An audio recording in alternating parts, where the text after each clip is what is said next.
Originalmente me abordo acerca para uma senhora inglesa, uma viúva pensionada, su casada com ex-ministro segundo de defesa no Reino Unido. Ela contactou-me e pediu ajuda, explicar-me sua história. Depois, 3 outros grupos também contactaram-me.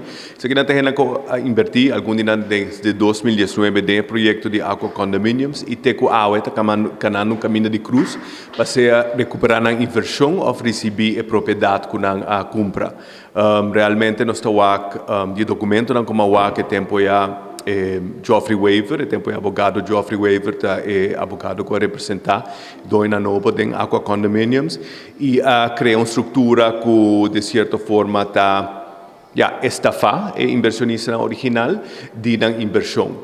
Depois nós estamos com o departamento de governo otorgar permisso para cambio de ocupação, para construir mais terreno e a trobe inversionista chiquito original está a perjudicar de uma maneira que não está reflexiona bom para nosso país. Nós estamos também com tem conflito de interesse, por exemplo, nós estamos com a empresa que está dono de desenvolvimento, está manejar um cliente de Arulex, algum de inversionista na mesa a contratar advogado Anthony Ruiz para representar contra o desenvolvedor. Então, tem um conflito de interesse que quizás inversionista que não está a conhecer, mas seguro, se houve pergunta para nós e você me manda me pergunta para o primeiro-ministro o que realmente está sucedendo e está comportando com a Aruba por mais de 10 anos um grupo de inversionistas chiquitos está perjudicado de forma aqui.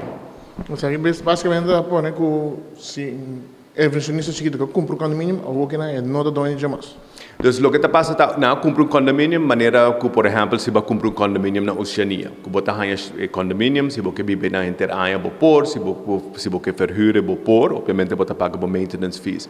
Agora que o que não quer entregar para não pagar um condomínio que não compra, não está firma um addendum, então anexo no contrato, e de anexo é deprivar depois usa um condomínio, se não verhuur, está via hotel, e hotel queda com 57% de ganagem.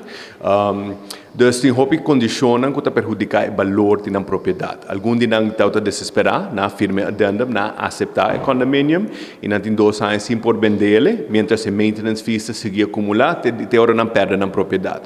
E nós tursa que o mercado para condomínio está bastante forte agora aqui, onde condicionam o qual não está aceitar para não pôr na condomínio e deteriorar o valor de uma propriedade completamente.